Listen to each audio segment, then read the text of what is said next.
Imagine a future where we do not have to wait for symptoms to appear. Imagine we could listen to the subtle whispers. Section 4. A device of whispers.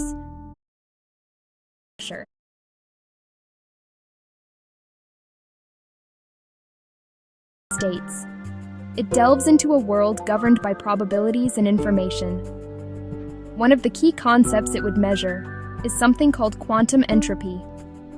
Think of entropy as a measure of disorder, uncertainty, missing information. A perfectly healthy cell might have a very orderly, low-entropy signal, like a clear, pure musical note. A cell under stress, however, might emit a signal that is chaotic and noisy. This high-entropy state is like a garbled message, a sign that the cell's internal communication is breaking down. By measuring this quantum fog, we could potentially detect disharmony long before it manifests as disease. At its core, quantum wave entropy is a measure of uncertainty. Imagine finding a tiny particle inside an atom, like an electron. Quantum mechanics tells us you cannot know its exact position and you cannot know its exact speed at the same time. There is a degree of fuzziness, a cloud of possibilities. This cloud is a form of entropy. High-entropy systems are more unpredictable and carry less specific information. Low-entropy systems are more orderly and predictable. In cells, that predictability becomes stability. A healthy cell maintains structure and function with remarkable precision, a low-entropy state. Its internal processes are like a well-rehearsed orchestra, playing in harmony. Another concept, entanglement entropy. Quantum entanglement is one of nature's strangest phenomena.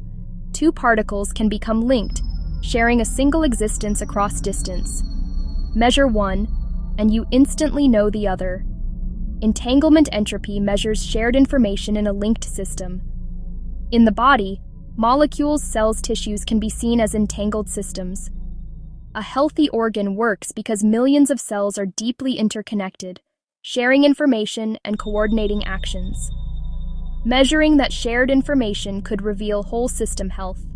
Now, entropy, thermodynamics, and cellular behavior. Thermodynamics is the science of energy heat order. The stage for all of life's quantum processes is water.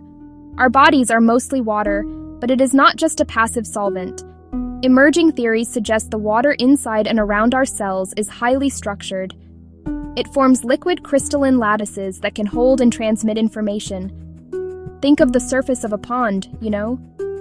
A pebble dropped in creates a ripple, a pattern that carries information about the event. Similarly, the water in our bodies may be able to capture the vibrational signatures of molecules, cells, thoughts. This memory of water could be a key mechanism for how information spreads throughout the biological system, influencing cellular behavior in a profound way.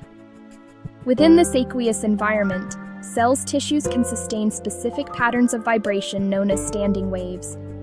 A standing wave is a stable, resonant pattern, like the vibration of a guitar string when a single, clear note is played. A healthy organ might exhibit a coherent, stable standing wave pattern across its entire structure. This resonance signifies that all its parts are working together in harmony. Section 4. A device of whispers. Reading and responding to the body's signals. So how would a device actually perform this incredible task? The process would begin with highly sensitive sensors. These would not be ordinary microphones or antennas. They would need to be capable of detecting a wide range of subtle biological signals. This includes the faint electromagnetic fields produced by cellular activity, the tiny mechanical oscillations of cell membranes, and perhaps even the hypothetical torsion fields generated by molecular spin. These sensors, likely placed on the skin in specific locations like the temples or wrists, would act as a gateway, listening to the intricate chorus of frequencies emanating from the body's tissues and the structured water within them. Once these raw signals are collected, they face a major challenge: noise.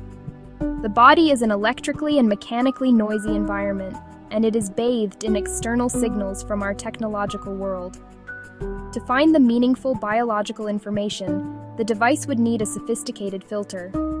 One theoretical component for this is a cadistor, a type of biological transistor that could differentiate between chaotic noise and coherent biological signals. This filter would act like a skilled sound engineer, isolating the clear notes of the cellular symphony from the background static. The clean, refined signal would then be digitized and passed to the device's processing unit for analysis. The heart of the device's diagnostic power would lie in its software and a comprehensive frequency database. This database would be the result of decades of careful research, cataloging the specific frequency signatures of countless biological substances and states. It would contain the known resonant frequencies of healthy organs, tissues, and cells. It would also contain the dissonant frequencies associated with various pathogens, such as viruses, and bacteria, as well as the signatures of toxins and cellular imbalances. The device's software would compare the live, filtered signal from the user's body against this vast library, looking for matches and deviations. This comparison would generate a detailed report, highlighting areas of coherence and incoherence. The interface for both receiving and transmitting information could be surprisingly simple and familiar. A pair of specialized headphones.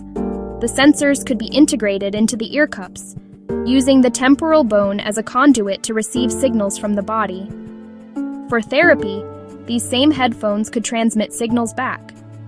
This is not about blasting the body with energy. Instead, it would use gentle, precisely tuned sound waves and electromagnetic fields. The user might hear nothing more than a soft, pleasant hum. The goal is to introduce a coherent, corrective frequency that encourages the body's own systems to retune themselves, a process known as sympathetic resonance.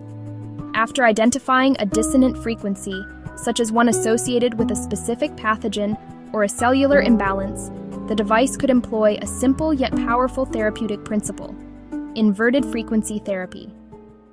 Imagine a disruptive, choppy wave in a pool of water.